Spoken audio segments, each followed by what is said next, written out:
What's up, everyone? Welcome back to another episode of Real Talk with Real Fitness, and we're back again with special guest Harrison. How do you, man, is it Kuhn or how do you say your last name?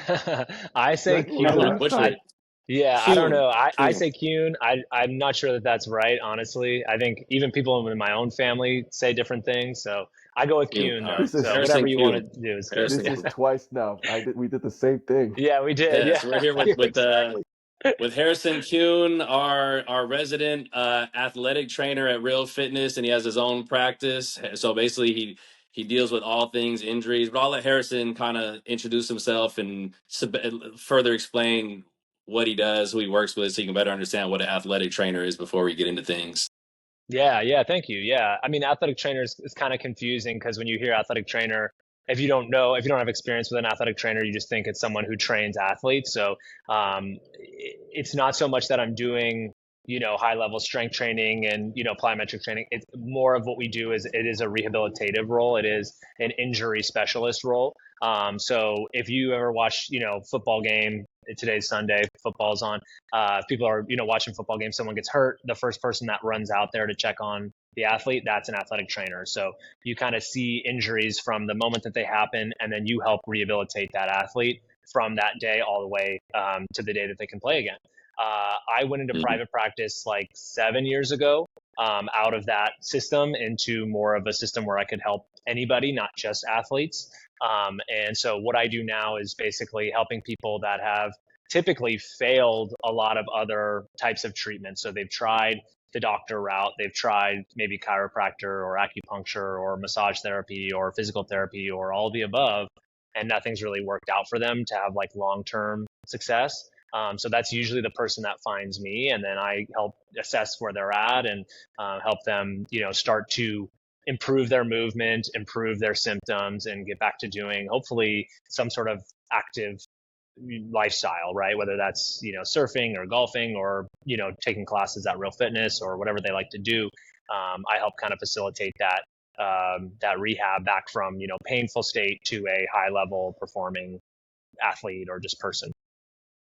And you've been doing it. Harrison's done a great job, not only on our clients, but I'm pretty sure he's worked with all of us. Like I know each one of us as trainers, we get hurt too, and we Harrison's helped all of us. So definitely, we all give Harrison our stamp of approval. Many of our members would too. And today we're focusing on all things knee pain. We're going. This is the knee pain episode where and all of us on here, well, not Harrison. Harrison's a young guy, but all of us are over 40. So man, you're over 40, like you've dealt with knee pain for sure. And to start things off, Harrison, what are the most common types of knee pain that you see that people come to you with? Yeah, the most common that I see, especially in the athletic communities, is like patellar tendonitis, I would say. So that's the tendon that basically starts at the bottom of the kneecap and then it attaches to the like top part of your tibia, your shin bone. And that one is really common. That's like if you've ever heard of runner's knee or jumper's knee, that's patellar tendonitis. And it's really common because it's kind of a tricky one to treat. The it's not like anything else where it's like, oh, you just got to get stronger. It's like, and a lot of it has to do with where is the pain and when is it happening. And then you have to be very gentle with how you're, improving. It's not like you want to push through pain on that one all the time. And then some of the other things that I see, I don't always like put a lot of diagnoses on knee pain. Like with knee pain, there's not a lot of like really good diagnosis. It's just like anterior knee pain is the one that you'll see a lot in like from doctors and stuff like that. So I think as a medical community, we haven't done a good job of like giving names to knee pain. But I would say the biggest things that I see issues with are be what I would be what I call like compression issues or where there's too much pressure in one part of the joint. So that can be the inside of the knee, that could be the outside of the knee, that could be the front of the knee or the back of the knee. And that can happen from the tissues surrounding the knee if they're getting really tight on one side. Like a lot of people talk about like IT band issues and stuff like that. That's in my mind just more of like a compression issue of the tissues of the outside of the knee joint. And then you can have the same thing for some people. It's like as they go to straighten their knee, they get pain in the front of their knee or the back of their knee. So depending on where they get the pain at what part of the movement gives me a lot of information. But for a lot of people, they just get these sort of compressive issues where the fluid in the knee can't flow well from the front of the knee to the back of the knee, right? So for example, if I'm going to straighten my knee and like kick out all the way, that is going to basically close the front of my knee. And in that sense, I need all the fluid in my knee to basically move towards the back of the knee. If for some reason that can't happen, because let's say, my shin is not rotating well, like I don't have good range of motion in my knee, then the fluid's not all going to go to the back. Some of it's going to stay in the front. And so I might get that sort of like pinching sensation in the front of my knee. So again, there's not really a good like label for what this is. I think most doctors would just say, oh, it's anterior knee pain. But again, it's like, that's like saying, oh, you have low back pain. It's like, well, yeah, I know, that's why I'm here, right? That doesn't actually tell me what is actually going on inside and like what do I have to do to fix it. So I think that's the biggest thing with like trying to label the knee issues is it's really hard to do that because we don't have good labeling system, I think. And it's, for me, the more the stuff that I look at is the knee have the movement that it needs to have? Like, are all the bones able to move the way that they need to for the knee to move in a healthy way? And then, I'm also looking at the tissues around that area. Are we super compressed in some tissues on one side of the joint, let's say, maybe, but not on the other side of the joint? So that's how you get these sort of compressive issues where there's too much compression on one side of the joint. And that's where, obviously things are going to break down or start feeling painful over time.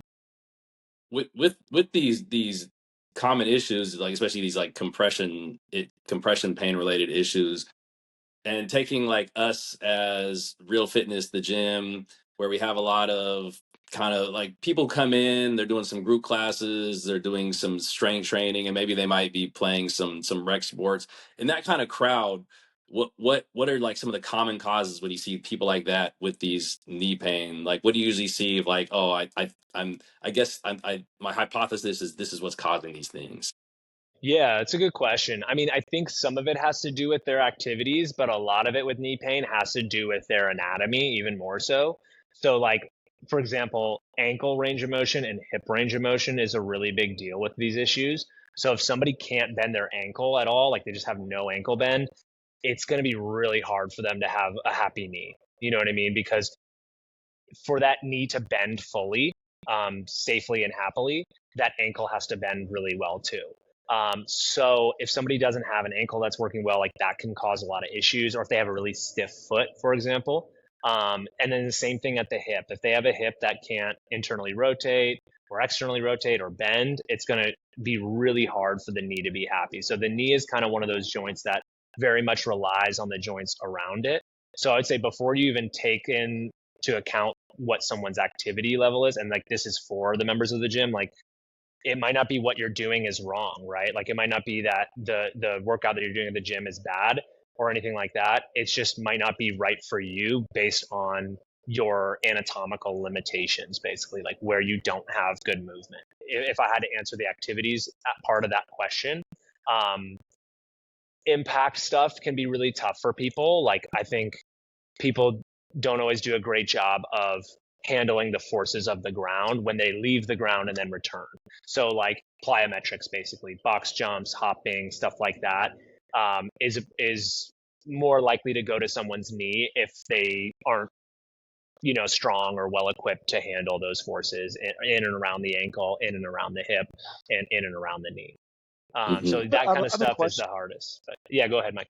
Yeah, so you were talking about how the ankle and the knee, sort of ankle and the hips support the knee, and then it kind of relies on those for. How much range of motion would you need in the ankle in order to say like your ankle's good now? Like, you know what I'm saying? Like, Absolutely. if it's a limiting factor, what would you say you need in order for range of motion in the ankle to make it no longer a limiting factor? The best like at home self test I would use would be like a knee to wall test. So that's when you set your foot up basically with your, toes facing a wall. So you'd be very close to the wall where you could even have your hands on the wall. And you would set your foot up, very close to the wall. And then you would basically bring your knee forward right over top your big toe while keeping the heel down. So the heel has to be down, the foot has to stay flat. You bring your knee as far forward as you can, basically, towards the wall. And then you can use the wall as like an anchor point, essentially, to measure from. So I would say for most people, and it's not always the greatest test in the world because there's ways to cheat it a little bit, but for most people, if you're not trying to, do anything crazy and you're just trying to get a good assessment of your ankle range, you want to get about 4 inches away from the wall, with your big toe, let's say, away from the wall. So you could lay down like a little ruler or something like that. And ideally, you'd be able to be 4 inches away from the wall with your big toe and have your knee basically cross over that big toe and make it all the way to the wall. Does that Wow, sort of so make 4 inches sense? between the toe and the wall, and your knee needs to travel that entire distance. That's right. So basically, your knee should be able to pass your big toe by 4 inches, essentially, for what we would call, that's about like probably 10 to 15 degrees of ankle dorsiflexion. That's usually the minimum that I'm looking for if I'm like testing on the table is 10. 20 is pretty ideal. Like that's more like the gold standard, what you're looking for. If you have 20 degrees of ankle dorsiflexion, you are much less likely to get all sorts of uh, issues like plantar fasciitis or Achilles tendonitis or things of that nature. So if you're at home right now and you're listening and you just tried that test and you're like 1 inch away, I would say I don't know that that's like, some people would say that that's like your biggest issue is you don't have enough ankle dorsiflexion. I don't know that I would go to that degree. So I would say, yeah, that I would be just working on every day, like getting that ankle to bend, trying to let my knee go past my toe. And there's other stretches you can do, of course. I think, stretching I'm not a big fan of stretching in general, but in that case, if it was helping you get more ankle dorsiflexion, I think that would be a very worthwhile investment of time. Also, like squats are a fantastic way. Anything really where your knee, because that's essentially a squat, like your knee is going to go forward and you're going to come down and you're going to bend that ankle. So anything where you can get that ankle bent, even like a heel raise, like a calf raise machine, or if you wanted to just do heel raises at your house, you could do your like toes in the front of your foot on a step, maybe if you have stairs in your house, or even a book, and have the heel hanging off the end and just kind of be able to like work on going down all the way. You'll also get some good ankle dorsiflexion that way. But I will say, I'll put a caveat to that, is just like, it doesn't always work where all you have to do is just drive that knee forward. And if I do it a million times, it's going to be better. For some people, like there are dynamics of that movement that have to exist, right? Like the foot has to be able to move a little bit. You can't have a super stiff foot and be driving that knee forward.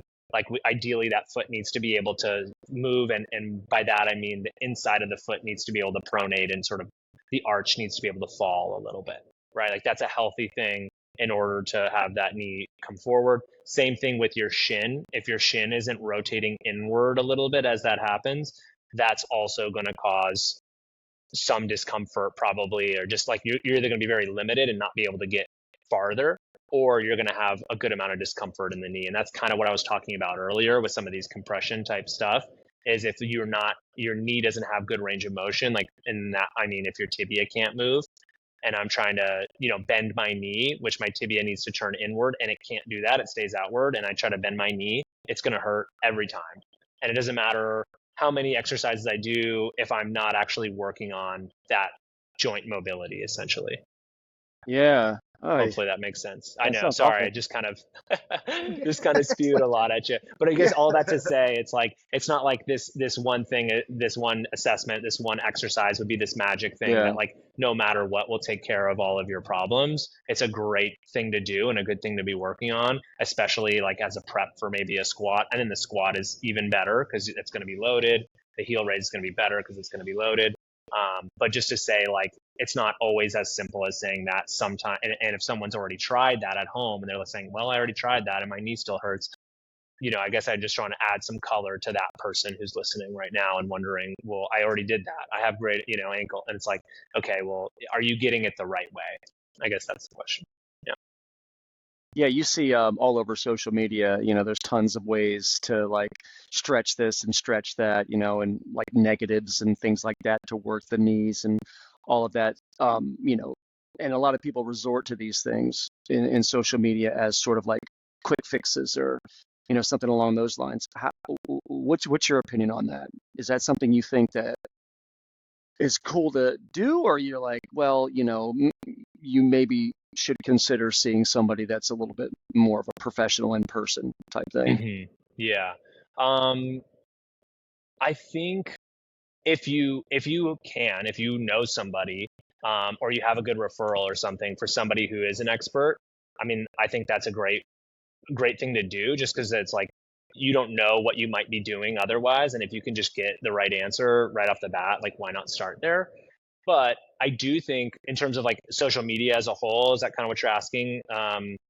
And like some of these things where you can like learn a lot and try different exercises through social media. Is that what Yeah, is it? maybe Yeah. like how to navigate it, because I always get a lot of Mm, people, members that come in and they're like, well, I'm watching this on social media. Have you heard about this guy? I watch this guy, and they right. say that. And Yeah. maybe like your advice as far as navigating it is like, if they're just for shock value, or if there's really Mm, some good concrete stuff that you can gather. Yeah, I yeah. don't know. I guess what I'm trying to say is just like, what are your thoughts about just the inundation in social media with, when it comes to the rehab Totally. stuff? Yeah. I would say it's kind of like anything else in life, where there's some people that are really good at what they do, and they are well read and they're well experienced, and they there's a lot of valid merit to what they're saying. And then there's some people who maybe as aren't as good. I'll just say Yeah, that. But I do think that it's pretty awesome. Like, I'll say this, maybe, even 20 years ago, people didn't really have access to any like information like that, like they do now. I would say it's mostly probably good for people than bad. Like, I'm sure there are cases where someone has gone on Instagram maybe and watched certain videos, or like followed a certain person and said, oh, this looks so cool, I'm going to try this. Or, oh, yeah, this person feels like they're speaking to me, I'm going to try this. And it has gotten worse. I'm sure that's happened many, many times, but I'm sure that there's probably been a lot more good than bad.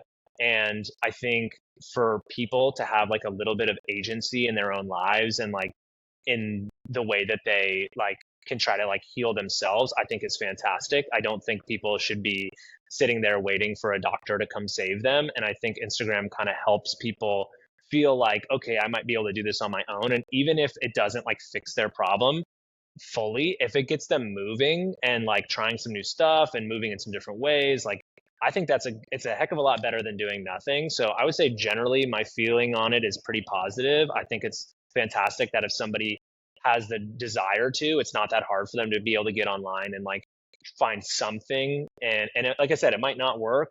It might make them way better. It might make them worse. It's hard to say. It probably depends on you know who it is and what their issue is. Like, I think there's a yeah, lot of it too, where it's like there's some people that are really good and there's giving people a ton of improvement, and there's also might be people that fall into the camp of like, oh, it just didn't work for me.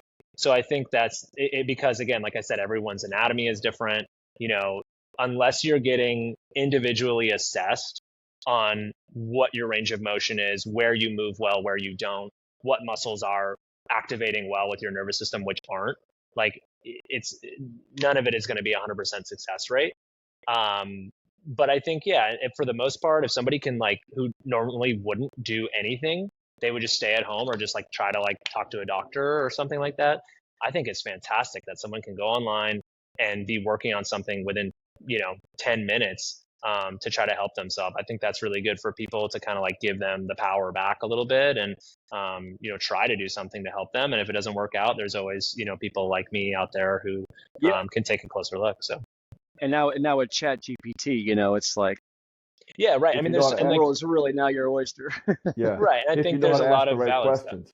Right, exactly. And I think there's a lot of material out there that's like, all right, here's like the three best exercises for knee pain. It's like I just don't. I mean, it's impossible to say, right? It depends on why you have knee pain, right? If you have a jumper's knee versus a medial compression issue, like those are two completely different issues, and there's like they need to be solved in vastly different ways, right? So I think it's hard to be like really lump everything together and just say like these general things of like, oh, this is the best thing you can do for your knee. It's like it depends, like it always depends, I guess. So Yeah, with a lot of that stuff, like it's probably not going to make it worse. And if somebody's going to do that versus just sit at home, do nothing, I think, yeah, more movement is better than no movement. So that's kind of how Yeah, I why feel not? with people. Yeah, right. So, So if somebody did come up to you though, and mhm. they're excited about starting running, sports, uh, and they came for you for advice, like how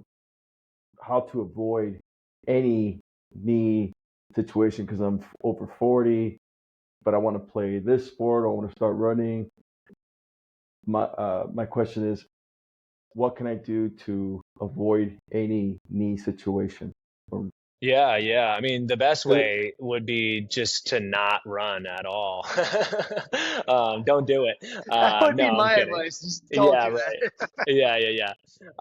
No, I mean, I kid. I mean, I think I'm joking, but there's some truth to what I'm saying in the sense that like a lot of people will be like, oh, okay, great. Like I want to go run.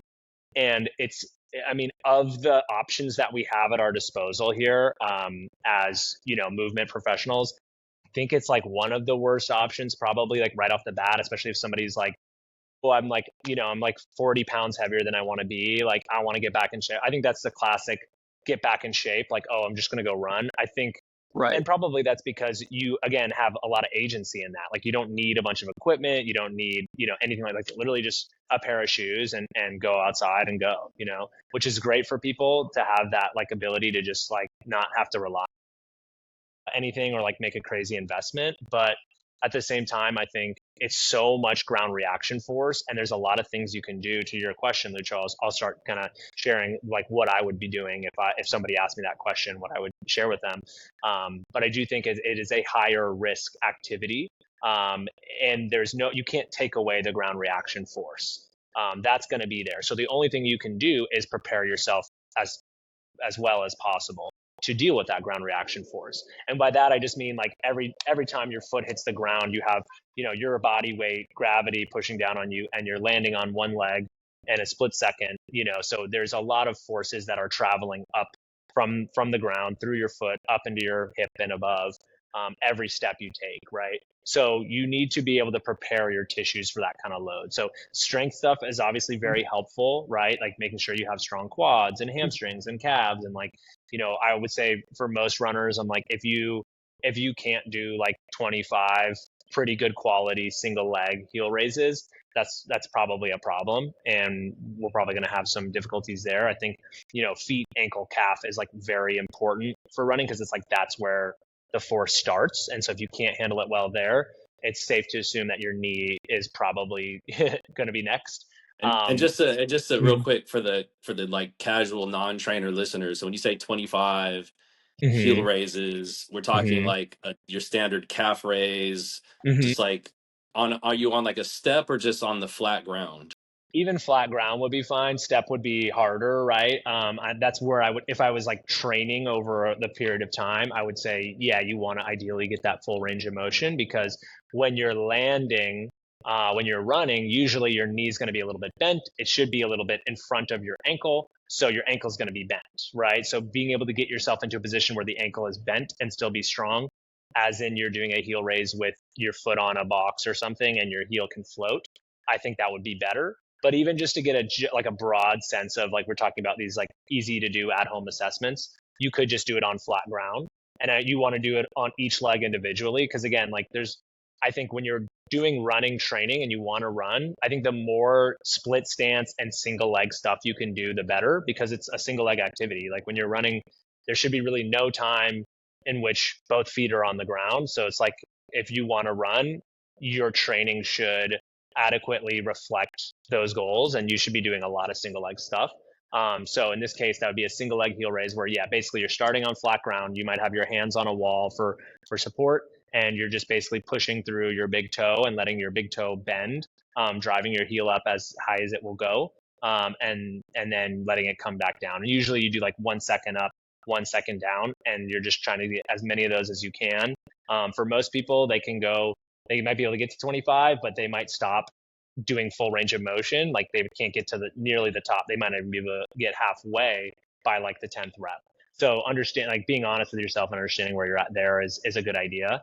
But that's, again, just something easy that you could do at home, just to kind of get a sense of like, how ready for this am I? Um, that's like the basic stuff. But I would say even more important than that, and even like a little bit more beyond that, would be single leg plyometrics. I think are kind of the holy grail for me of running preparedness. So what I mean by that is like usually I kind of break it up into two sort of forms, right? More like a stiffer, what we would call like an overcoming plyo, which is what I would consider to be like a hop. So when I say a hop, I mean a jump rope style hop, right? Where you're Right. not bending a whole lot, you're staying pretty tall and stiff, but you're just doing like a springy hop basically. And that, you know, again, single leg. And for a lot of people, like they might not be able to do that for more than 3 seconds. Either that's because there's pain or that's because they just can't maintain springiness, or it could be something else like they can't stay balanced, like they just kind of fall Yeah. to the side, right? Do you mean like Um, off of just one leg or hopping from one one leg leg, to the other? just Got you. strictly one leg. So I do that Got because you. it's like, again, you want to be over prepared. Right. But yeah, you could do from one to the other. That would be fine too. That's probably a better place to start, just so you're not fatiguing super quickly. But then also, you know, what I look for when I'm seeing that is, you know, like the how it actually just looks. And you could just do this in front of a mirror. But if it's very hard for you, for someone, what you'll see is like their heel will start to drop really heavy, and it'll sometimes like smack into the ground. And when that happens, you'll see the knee kind of doing this like really violent, like reverberating sort of jiggling sort of. And it's kind of hard to explain, but you kind of know it when you feel it, and you know it when you see it. It's like, it feels like your eyes are like, um, you know, like you're running really hard and your eyes are kind of like bouncing all over, right? Like it shouldn't feel like that. It shouldn't look like that. So that's kind of what I look for when I'm looking at that. And I would say, like, again, on the theme of what you can do at home to prepare yourself, a good 30 seconds there. If you can do 30 seconds on 1 foot continuous of that sort of pogo style, jump rope style hop, without letting, you know, your knee going all over the place, without your heel smacking into the ground, without losing your balance, without having pain, that's a really good sign that you might be ready for running. And I know a lot of people that run, or want to run, or in the very beginning parts of running, that can't even get close to that. And that's someone who I kind of red flag as like, okay, you know, they might be coming in to see me sometime soon, unfortunately, you know. So it's like trying to help them get ahead of that by saying, hey, like these are the marks you should hit. Or if I have someone that I'm returning back to running after an injury, that's something that I'll want to see for sure. Is it a difference if you warm up with shoes or without shoes That's a good to get a question. Yeah. I mean, I to get a think, you know, better? from a running perspective, yeah. I mean, I like to do most of my working out without shoes if I can, in terms of like that type of stuff, because I think you just get a much better feel from the ground and a much better connection to your foot and all that. But it Would just that be better depends. for I the think knee? that would be, it depends if it's somebody who maybe it's their first time doing it. Like if this is like, you know, they're starting this process, I would say probably shoes would be better for the knee, because you're just giving yourself a little bit more cushion. So it's just, you're relying less on the strength, the you know, ability to dissipate force through your muscles, and you can rely a little bit more on other stuff like a cushioned shoe to help dissipate some of that force. So I would say that would be a good place to start, would be if you can do um, if you can do hopping with the shoe first, and then the barefoot stuff would be more like end range, like at later stages, they're already back to running, they want to train and, you know, continue to build their tissue capacity. I think barefoot would be good in that sense. But for most people, you'd want to start in a more cushioned shoe just to help them get an extra advantage and take more stress off of the joints and muscles. I think And oh, sorry, I the was gonna yeah, go ahead. oh no, did you have something you were? I was going to finish that with the plyos, because we had talked about sort of the two different types of plyos, one of which being that stiffer plyo like the pogo. And then there's also what we would call like a yielding plyo, or like just a bendy plyo, if you want to call it that. So I always give somebody who's going to run a more of a bendy plyo as well. And so that might be like what I would call a jump and land, something where you're like, imagine you're just jumping off of a tall box, let's say, like a 24-inch box. And so how you'd want to land, you would not want to land very stiff-legged, because that's just going to hurt or just feel really awkward and crunchy, right?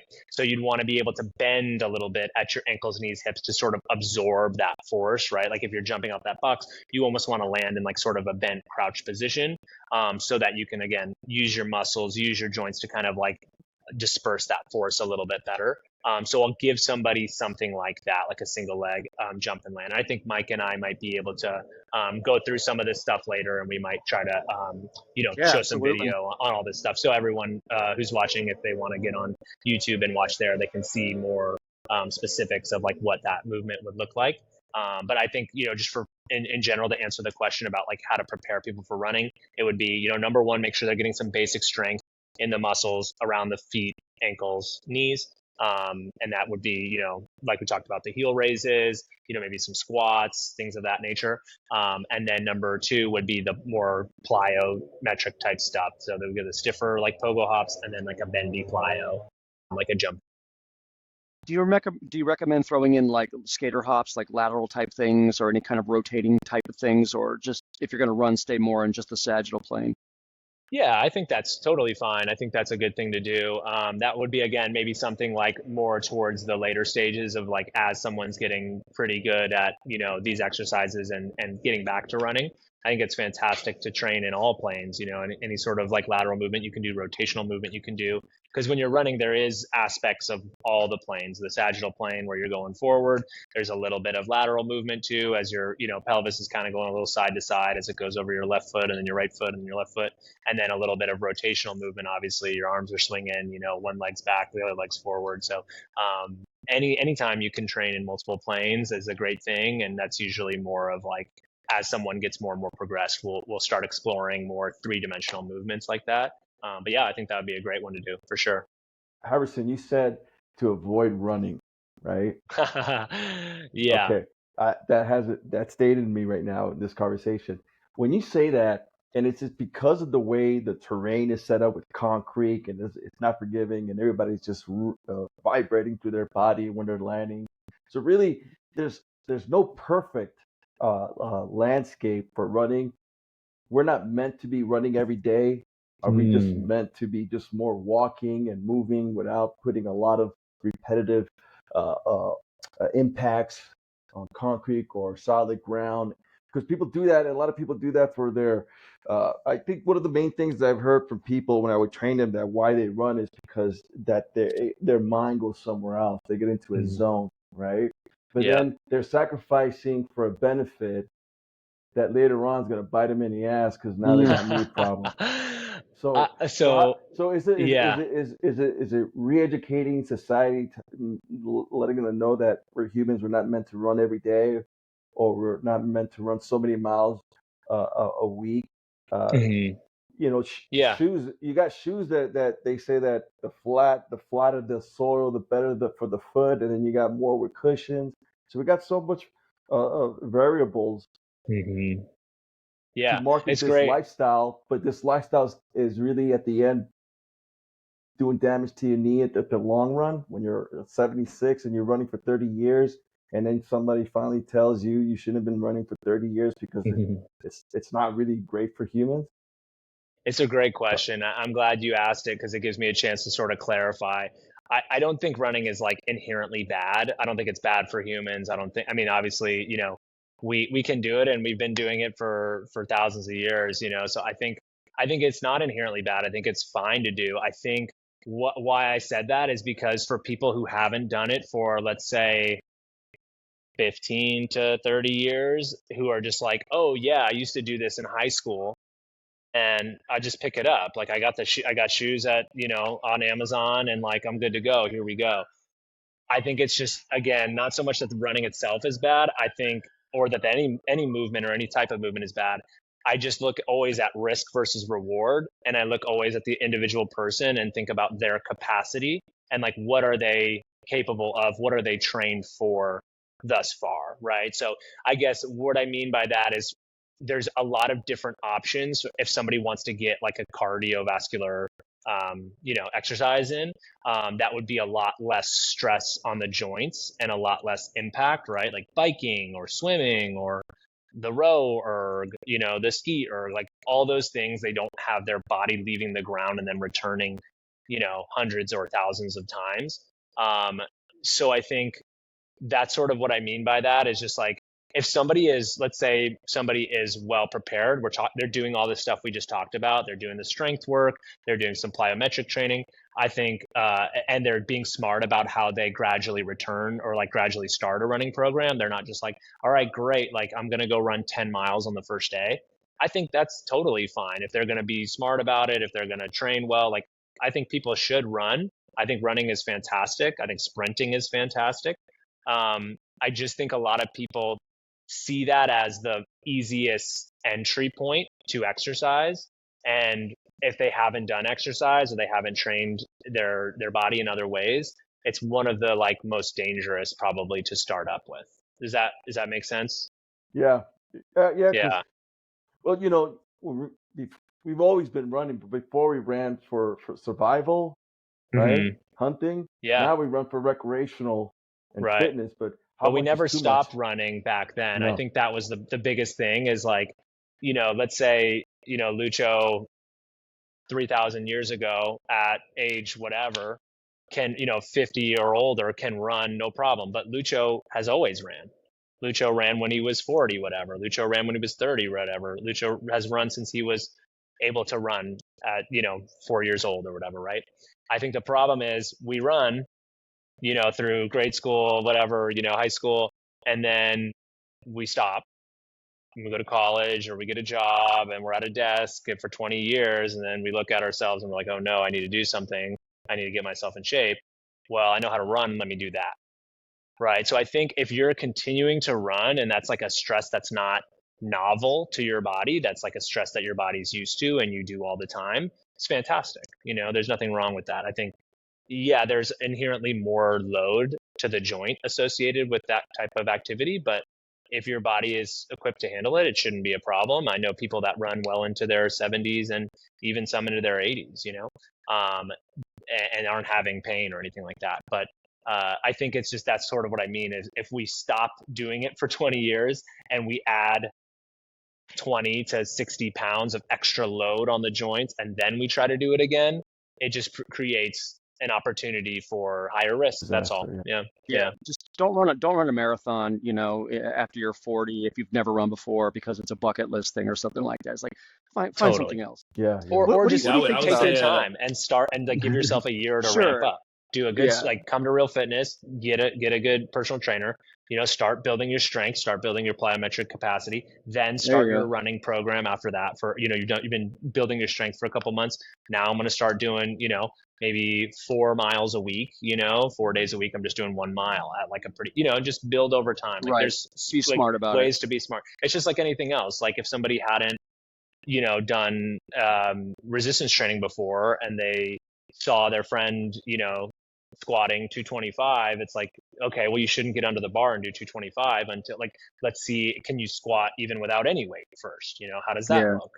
How does that feel? And then maybe we add the bar after a little while, and then maybe we add 5 pounds. It's like we do it smart in the gym all the time. I think people are more smart about it that way, but it's like they don't think about that when it comes to running. It seems like such an easy thing to do that I think people just think it's easy on their body, and for a lot of people, it's just yeah. What's your thought about like sprinting over jogging? Do you prefer one over the other, or it's just like depends on what you want to do? If you want to run a Hmm. marathon, maybe you should think about jogging more long distance. If you want to get like leaner, maybe sprinting, and you're not necessarily a runner, you want to get leaner using running than sprinting instead of. I don't know. What are your thoughts on that? Yeah, it's a good question. I think yeah, it's kind of two different buckets for two different objectives, I Yeah. guess. I think sprinting is amazing. I think again, it's one of those things you want to like build up to it gradually. But I think yes, you look at like a sprinter, let's say, and you look at a distance runner, and they all kind of look the same, not with each other, but all the sprinters look a certain way, and all the Jacked. distance Yeah. runners really jacked, huge glutes, right? Jacked. It's like super strong legs, very like a little bit Lean. bulkier, yeah, very lean in like their core area, but like more muscular, I would say. And then the distance runners Definitely. usually look very slim, and they're always really light because that's very helpful when you're distance running, because again, the more load you're carrying, the over time, that's just a lot of steps, a lot of ground reaction force. So I think you can kind of see that and see like, oh, okay, you can see that it has different stresses on the body. I think sprinting is fantastic for maintaining athleticism and springiness. And like Lucho said, we've been doing this for a long time. So our bodies are well capable of handling it if we've trained for it, basically. But yeah, I think sprinting is fantastic. It's really good for your tendons. It's really good for your muscles to be working at higher speeds like that. And it's really great, obviously, cardio as well. So doing stuff like that where it's like almost anaerobic, right? Or where it's breathless, essentially, you're giving all out effort has tons of benefits. And there's also, a lot of known benefits with like zone 2 cardio where you're, staying in a not crazy high heart rate and you're able to do it for extended period of time. So I think both are fantastic options.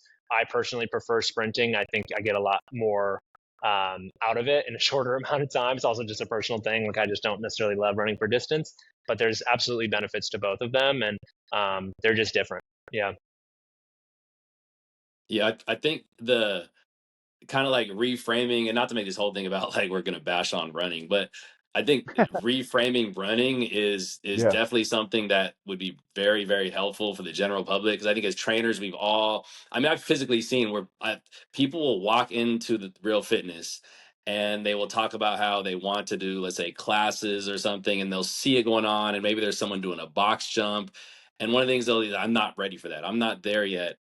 And literally I've seen this happen, and then I will see them like jogging outside, and I might run into them and be like, oh yeah, I'm getting ready, I'm getting in shape for the gym. And that's for years. I think for Twice. like It's the running other has way always been around. that thing. It's almost like when you played a sport growing up. We like the first day of practice would be like, we're gonna run. We got to get you in shape. We're gonna run. So it's always been like associated with almost everything physical. First you run, and then you do the thing. So it's like in our minds, and like it's good that you brought up jumping to prepare for running, because normally it's always the other way around. Most people are going to associate, I'm going to run first to get ready to jump, when really it's running, like you said, it's going from one foot to the other thousands of times. You're not going to come to a group class and jump thousands of times, or jump thousands of times in a personal training session, but it is, I think, that like it's like a serious re-education and reframing of running. Because it was like in grade school, we just run. You would just be like, all right, guys, go run a mile, whatever. And you'd bang it out because you weighed like 90 pounds and it was whatever. But it is, running is such, as trainers, we've all seen it where someone is like, well, I'm going to start running the neighborhood to get in shape to train with you. When you're like, that's really more of an advanced activity. You need to train with us first and then start to implement running. So that is just like it's such like it's hard because we grew up. It's everyone who did sports. It was like day one. You know what? We're just running today to get you guys in shape. So it is like but it's good to like, people should know these things. Strength training, I think, is now it's strength training is known as you need to strength train to be a good runner, but also jumping is another thing that's not in that piece of the puzzle. That's usually thought of as like more advanced. So Yeah. it's like The other Yeah. way it's a around. big Yeah. re-education that's needed. You're right. Like, Yeah. I think, and that's part of it too, is like to the untrained eye, yes, like running looks like it would be less stress on the body versus like doing a pogo hop on one leg, let's say, right? And there's truth to that. But you're not doing pogos, like you said, for 20 minutes, right? Like you're doing them for like 30 seconds maybe, right? So the idea is sometimes like you do the harder thing to train for, to get your body to have the capability to do the thing that doesn't look like it would be harder, but you're going to be doing it for so much longer and so many more ground contacts.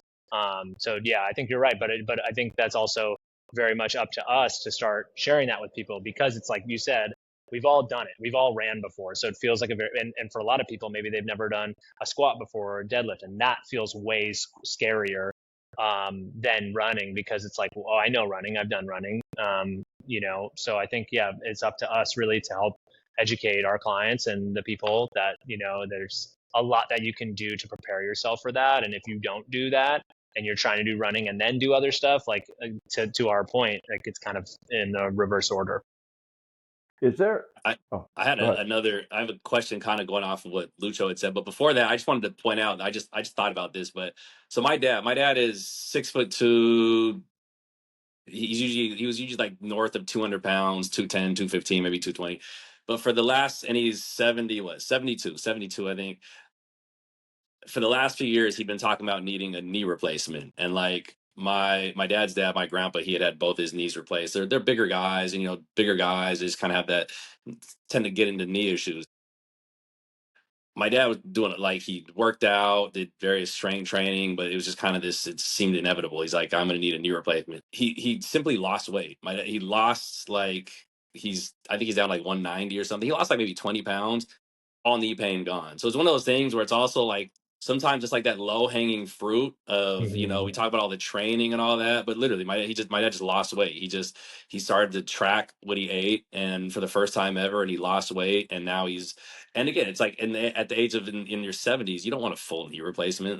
But it was just one of those things of, it's like the low hanging fruit, and like he just simply lost weight. And he wasn't, my dad was never an obese guy. He just had some excess weight, and that excess weight being gone, boom, knee pain gone, doesn't need a knee replacement. So it's interesting to always kind of think about that, the low hanging fruit of what can really change the game, and what's putting pressure on your knee.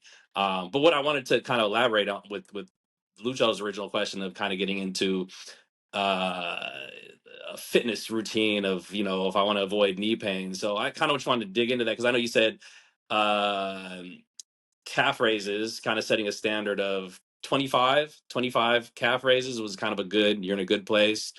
And then getting some, like being able to do single leg plyometric, single leg kind of like pogo hops for 30 seconds was what you said. Anything else that you would add into that? Like if someone was to, like, I'm an LA fitness guy, and I want to, what's a kind of a get a good, what are some other things I'd want to check off? Yeah, yeah, for sure. I think, those specific things too, I was kind of more gearing towards running in particular. But I mean, obviously fantastic stuff for just happy knees generally. Um, if you're talking about building a program for a happy knee, right? I would say, you want to do some sort of full range of motion activity is a great idea. So you can get that in a lot of different ways. The like leg press or squat is a fantastic way to get that. The leg press might even be a little bit easier because you can change the weight. So if you're new to this, like you could have a pretty light leg press, whereas like if it's, if you're, let's say you're a little overweight and you're trying to get in shape, squatting is kind of tough because it's a little hard to like unload yourself. There's ways to do it, obviously, but I think the leg press can be very helpful for that. And then I would say, the knee extension machine is probably the greatest thing, the best friend of any person's knee. Like knees absolutely love the knee extension machine. Especially we talk about things like, avoiding patellar tendonitis, runner's knee, jumper's knee, having a really strong quad muscle, quadriceps group muscle, is a fantastic way to do that. And so that's the one where you're seated and you start with your knee bent, and then you're kicking into a bar on the front of your shins. Yep. And then you're trying to get your knees as straight as can be. You can do isometrics there, which is where, you put the pin pretty heavy and you don't even actually kick out, like it doesn't actually move, but you just kind of push into the bar and you don't go anywhere. That's a fantastic way if you're new, just to start building some strength in the muscle and the tendon. Or you can just do lighter and go, up and down. Obviously, if you're doing it in a controlled way, that's always better. That's a fantastic choice. You can also do the opposite, where you're doing like a hamstring curl. That's a great choice too. In general, like doing some sort of thing that's like more what we would call like knee dominant or maybe quad dominant versus hip dominant, or hamstring on the back of the thigh. So, the quadriceps group, the muscles in the front of the thigh, the hamstring group, the muscles on the back of the thigh, and then the calf muscle group, are the main muscles that cross that knee joint.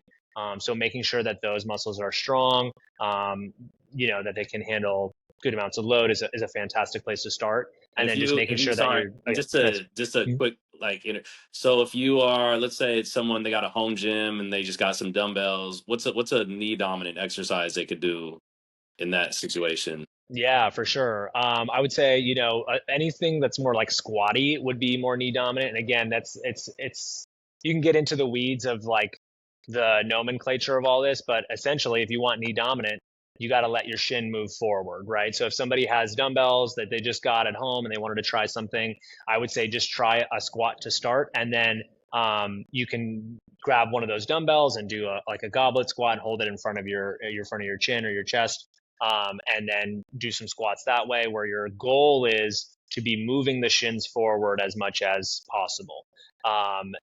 That's going to hit a point, and usually, again, this is where we talked about the ankles earlier, where you kind of run out of room there. But that's fine. You just bring them forward as far as you can, bring your hips down, straight down as much as you can.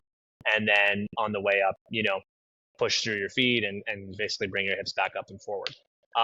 So when I say squat, that's sort of what I mean. How I think of a squat is a more vertical descent of your pelvis, of your bottom, basically. And so in order for that pelvis to come down, the knees have to go forward. So whenever you get weights out in front of you, that kind of helps, because it basically pulls you forward. So your body has to sit back a little bit, which allows it to be a little bit easier actually to let your knees come forward and let your bottom go straight down. So you could do that. You could even elevate your heels, would be a helpful way to allow the knees to come forward more, because again, it kind of pushes you forward. So your body has to then react by sitting back a little bit more and coming more straight down. Also, it kind of takes away the ankle restriction factor a little bit. So if you do have tight ankles, that would be fantastic. You can get a wedge, like a ramp to put your feet on, or you can even use some of those like dumbbells. If you have like pairs of 5, you can put your heels on the handle of the dumbbells and your toes on the ground. And that would be a way that you could, get creative with those dumbbells. I think wall sits are a really underrated exercise for building quad strength, leg strength. They're not so much fun to do because they burn like crazy, but especially if someone's looking into like running or just has a cranky knee, that's a great place to start. And hopefully Mike and I can go through that one and kind of show. But what really matters on that one is obviously how high up or down on the wall you are. And if nobody knows what I'm talking about, it's basically you have your back on the wall and you have your feet out in front of the wall a little bit, and then you basically slide your back down the wall to a place where your thighs start to burn a little bit, and then you would essentially just hold that position. And then where your feet are going to matter quite a bit. So essentially, you typically want the knees to be sort of right on top of the ankles. So your shins should be vertical.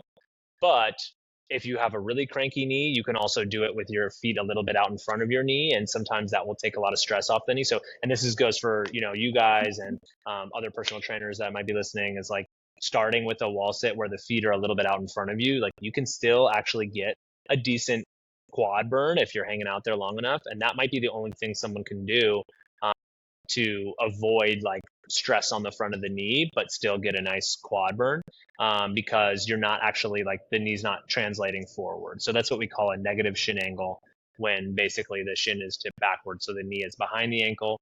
And then obviously the vertical shin, like I was talking about, is a great place to try to start. And then as they go, they can start to get their knees more in front of their ankles and on top of their toes. And that would be more advanced, more bend in the knee, more strain on the front of the knee and the quads. So those would be some things that they could do at home. They could also do some sort of like I would work the hamstrings a little bit. It might be a deadlift that they could do with those dumbbells.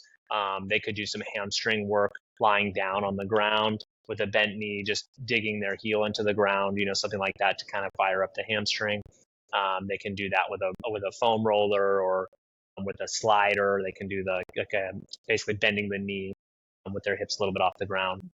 So like stuff like that, and hopefully Mike and I, like I said, can go through that. But those would be some easy ways. The good thing about this type of training is you don't actually need a ton of equipment, especially early on. It's just about doing things the right way and understanding how to use that load that everybody has, right? Towards the muscles. So split squats are a fantastic option. That's going to be more like knee is going forward. And so in that sense, for someone who that might be uncomfortable for, you would have to modify that a little bit. But our goal is always to have someone be able to bend all joints, full range of motion, and have good strength. And I think that's where we've really seen people struggle when it comes to knees, is like when they come in and, we've talked about this a lot as a staff before, but, they've been told at some point in their life, to never let their knee go forward past their ankle, on top of their toes or anything like that. And so it's as if telling someone like never lift your arm above your head. It's like, okay, well, is that person going to be able to lift their arm over their head in 3, 5, 10 years? No way. It's just they're not going to have the mobility. They're not going to be strong there, and it's going to lead to problems. So in any joint, we want that joint to have full range of motion. We want to be able to move in all sorts of different ways. And so that's something that we obviously need to start training people into. And that process, if they are very uncomfortable every time the knee goes forward, can take some time to get them more comfortable there. But the goal is always to give people back full range of motion, full capabilities of their body. So On, Nice. on everything that we're talking about, like the benefits of the movements, the warm up, the activations, the knee pass, is let's see if I can say this right. Everybody has different like foot where they have like flat, arch, high calves. Does Can that play a factor in the outcome of knee issues?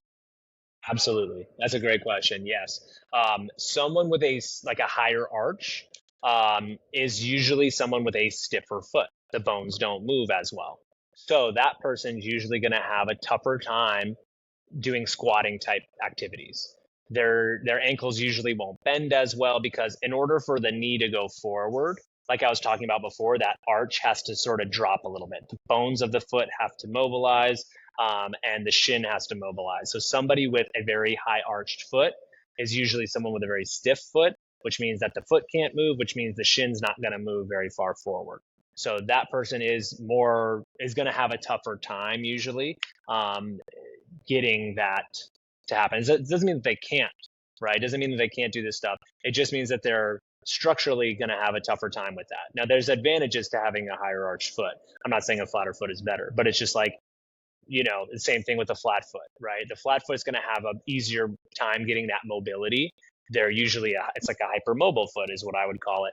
So they're able to get the shin to come forward because that foot can drop well, but they might also struggle in different things in terms of creating stiffness, right? So it's like they have a very mobile foot. They might not have a very strong, stiff, they have a tougher time creating stiffness when it's time to like create a lot of force. Like if they're jumping or sprinting or something like that, right? So yes, Lucho, if you have a higher arched foot, a stiffer foot, it's going to make it different but harder usually to get that mobility. And if you have a flatter foot, that person might have an easier time being able to get their knees forward. So it's a great point, and it's something that we have to obviously take into account when we're assessing our athletes.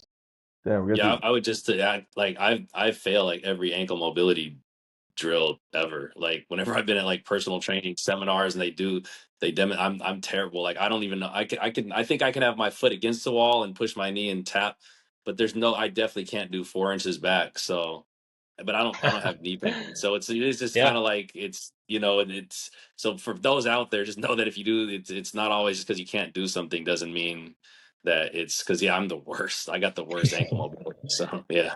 yeah, it's not prohibitive. It's just right. These are just guidelines, and like again, it always depends. It always depends on the person, and sometimes it's easier when you do have weight. Your body finds a way down and finds a way to bend more under the load. Also, there's just like a lot of different options, like we talked about, using wedges or ramps might be a great choice for someone like you, because then it's like, all right, great, now we can actually let the shin move forward, we can let the knee move forward, we can get a lot of stress on the knees and on the quads without necessarily going into crazy ankle ranges of motion. So it's fantastic, you found a way around that. And obviously, ideally, part of your program would also be a little bit of ankle mobility stuff to try to help yourself get there. But again, humans are amazing. Like we find incredible ways to compensate and to do the tasks that we're trying to do. So it's never like this means you can't do this, or same thing like we talked about with the running. It's like, if you can't do this activity doesn't mean you can't run. It's just like these are things that we've identified to be more helpful to reduce the likelihood of your knee hurting or something bad happening or something like yeah. How Yeah, that's a good about those question. knee pains? How about those knee pains that come out of nowhere? Sometimes I could be sitting down here working, and I just lean forward, and all of a sudden I get a shock in my knee. Is it because of Hmm. there's no fluids because it's frozen? There's no fluids going That's around. that's very possible. Yeah, it's hard to say. I mean, there's a lot of different things that could be happening in there. That could be just, fascia starting to move and then, you're feeling that. But yeah, I mean, I would say a lot of it, I think, does come down to, your knees stuck in one position for a long time and the fluid gets stuck in that position and you start to move and it's uncomfortable. It could also just be that you're old. I think Man, that's it. I will testify to, like, man, I'm like, because I've known Lucho for a long time. I met Lucho when he was 39, I want to say, and just, there'd be things that he would tell me where I'd be like, yeah, whatever. And now that I'm 43, it's just He didn't like believe me. when I do a good jumping, sprinting workout, the next day when I get out of bed, there's always like a oof. Like, it's Yeah. definitely, it's like the knees and the ankles, and it's like as the day goes on it feels better, but there is this the territory you start to get into where you get this weird phantom pain every now and then, and it'll come Yeah, and go, and it's just this oof, like, and it's not like an injury, it's just come, you're like, what the hell just happened, and like my knee hurts for like an hour and then it goes away. It's the weirdest. yeah. It's yeah, I don't know. You see, now you Just This is what believe I me. Now I hear. made a yes, believer out of you. 40-year-old nut territory. Yeah. That's the what I hear from a lot of my clients and stuff is like the day I turned 40, it all Yeah. went downhill pretty And much. So it's like the warm up pro. It's like now you can't just do stuff. I feel like you have to get really warm now and just get really well prepared to do something athletic versus like back in the day. I think I could go and jump and touch that sign. You'd be like, no, no, give me 10 minutes and I'm gonna come back and now I'm gonna try to touch the sign. Like, you can't just do stuff anymore. Yeah, I gotta warm up. I gotta warm up at least a good 10, 15 minutes before I play paddle, uh, because there's a lot of lateral, explosive, forward. You pretty much are all over the plane of motion with your feet and bouncing. And I remember the first time I played, no, like the third time I played, I teared my calf muscle, and that was my wake up call that it's like I can't just do a 5 minute warm up. I gotta do a 10 minute warm up. I gotta do a lot of bouncing. I have to do a lot of bouncing so I can feel comfortable when I do lateral bouncing. Because if I don't, because the thing is, because that was another one. I got big calves, and I noticed that people with big calves, we have a lot of stress in our calves. We carry a lot of our stress, and I don't have no knee problems, but I'll have those those shock knee pains. But I think that's coming from my calves because they're so tight. And I remember you ripped me a new one when you were breaking up those tension, and that made me cry. You made me cry, but I'm sorry. You but made me cry. You Yeah, sounded well, like, I still I got was that there video to I looked at. But it relieved a lot of pain. No, not pain, but it relieved a lot of tension that I had Mhm. in the surrounding area. Yeah, yeah. So Well, you said something that I thought was really interesting to just make a note of too is, and that's kind of why we talked about with the running, the strength, but also the plyometrics. I think, a lot of people, like, let's say, like we were talking about, Peter, where it's like maybe they go to the gym, like LA Fitness, let's say, and they're using machines and they're doing stuff, squats and like more like, powerlifting or bodybuilding type exercises. And then they think, well, I'm in good shape. I work out 5 days a week. I can go play basketball or I can go sprint. And it's completely different stresses, right? It's like when you have that type of stress, like you can do calf machine all day till the cows come home. Someone might be able to get like 50 calf raises, single leg, perfect range, like no problems. That doesn't necessarily mean that it's going to translate well to playing paddle, let's say, or pickleball, right? It's like you can go out there and immediately hurt something because, the stresses and the speed of contraction is so different, right? When you're doing that kind of like quick movement and you're moving side to side, like it just challenges the muscles in such a different way. And it's a lot more tendon focused. So, you can have just like different types of issues. But I think it's just really important to know that, like, if you're doing something for your calf, it doesn't mean you're doing everything for your calf. Does that make sense? Like you can get your calf strong, but it doesn't mean that it's going to be reactive well in terms of when it's under, um, you know, conditions where you're moving your body and all your weight's on your toes and you're bouncing, and you're shuffling side to side and you're rotating and like there's a lot of we move in 3D. right? We don't always train in 3D. So I think there's that aspect of it, like the move, like 3D movement, but then also like your foot hitting the ground really quickly. It's just such a different stress on the calf, or any muscle for that matter. So I think that's just something that's important to mention as well, is like, and I think we do such a good job of that here at Real Fitness, whether it's in the small group stuff, the personal training, or in the group classes of getting a really well-rounded, like we're doing, some strength stuff, we're doing some, lateral movement stuff. Maybe we're doing some like jumping or landing or, high intensity, like max effort broad jump, or maybe it's a speed ladder type of thing. Like we're working on footwork and those sort of quick ground contact. So I think just for somebody at home who's like, how do I prepare my body the best to like not be in pain for any activity that I want to do? Like a really good medley of all of those things is really important to do. And I think, like I said, I think Real Fitness does a great job of that. So Yeah, hopefully we with can that, continue.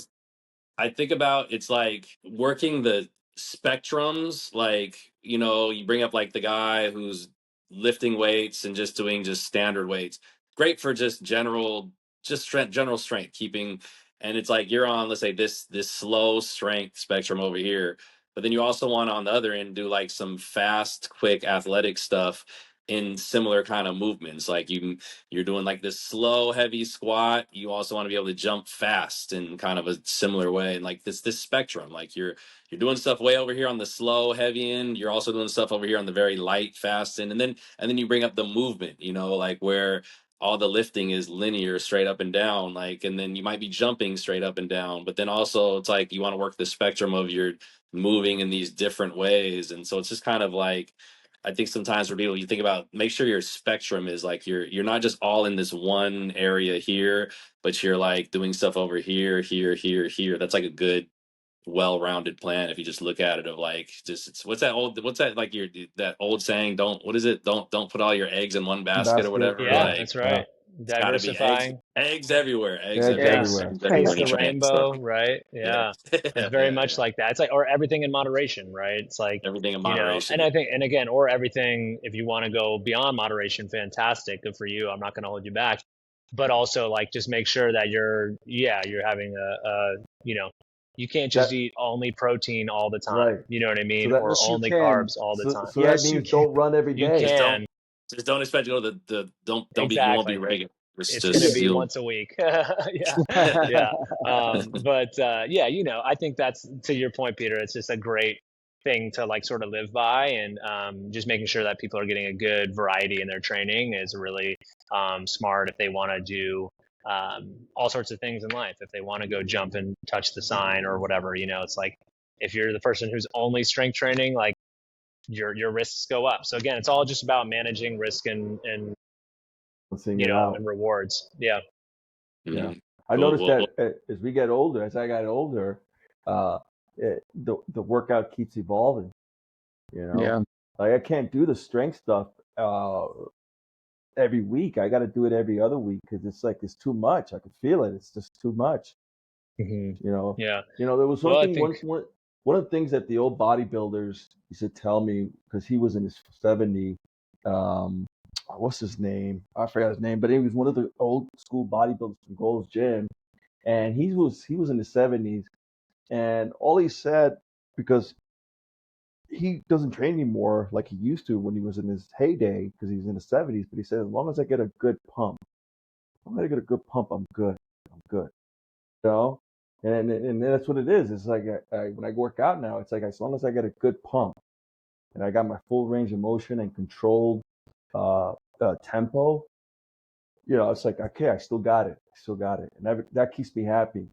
But the heavy I stuff, think as you just like get better at training, right? Like the more uh, years you're in this, like I think it's actually like you don't need the weight as much. Like you're able to create tension within your own body. Like you can make if you're spending a lot of time in the gym, you can make, 10 pounds feel like 120 pounds if you really Sure. know how to use your body, right? And yeah, manage and create force in the right areas, which I think is great. And yeah, you don't want to be the guy who, you know, only trains one way for 6 years, and it's like those guys are so jacked they can't even like, they can't lift their arms up or like reach behind their back or anything like that. So it's like again, you want to have a balance to what you're doing. And I think it's interesting. You see it in athletes all the time too. Like as they get older and towards the back half of their careers, they usually like really change their body type, right? It's like in their athletic prime, right? When they're like, let's say 25 to 30 or something, they pack on weight. Like they come into whatever league, usually hoping to get stronger and add more weight and add more load.